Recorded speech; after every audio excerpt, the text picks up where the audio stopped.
नमस्कार माझ्या मैत्रिणींनो. तर मी आज रात्रीच्या जेवणात झटपट असा सोयाबीन पुलाव करणार आहे.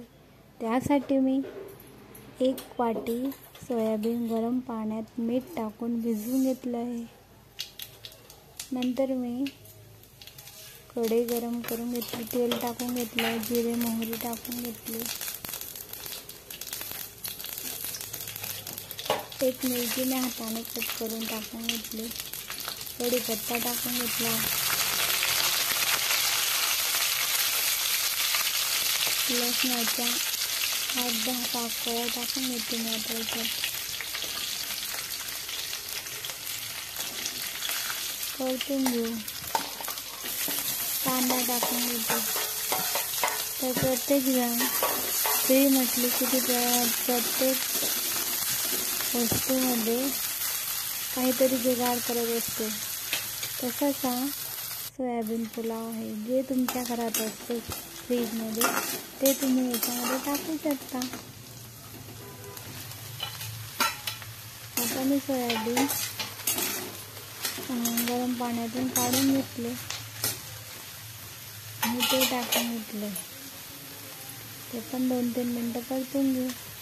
नंतर मी याच्यात 1 वाटी इंद्रायणी तांदूळ घेतला आहे स्वच्छ धुवून आणि तो टाकून घेणार आहे.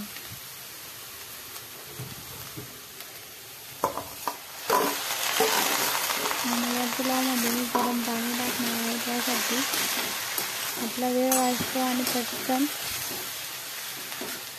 पदार्थ पटकन होतो, म्हणून मी गरम पाणी एका बाजूला ठेवलं आहे.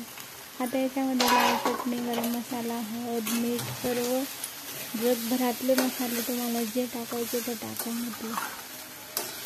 नंतर व्यवस्थित 2-3 मिनटं परत मिक्स करून घ्यायचे आणि नंतर याच्यामध्ये गरम पाणी टाकून घेऊ. आणि हा सोयाबीन पुलाव 10-15 मिनटात तर तयार होऊन जातो, म्हणून झटपट अशी ही रेसिपी आता झाकण ठेवून शिजवून घेणार आहे.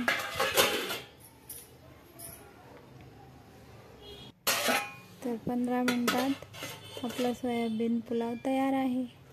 चला तर मंडळी जेवायला. गरमागरम सोयाबीन पुलाव आणि उडदाचा पापड, कांदा. चला तर तुम्हीही असा झटपट पुलाव करून पहा. आणि माझ्या चॅनलवर नवीन असाल तर चॅनल सबस्क्राईब करा, लाईक करा, शेअर करा, कमेंट करा. तुम्ही या पद्धतीने करता की तुमची पद्धत वेगळी आहे.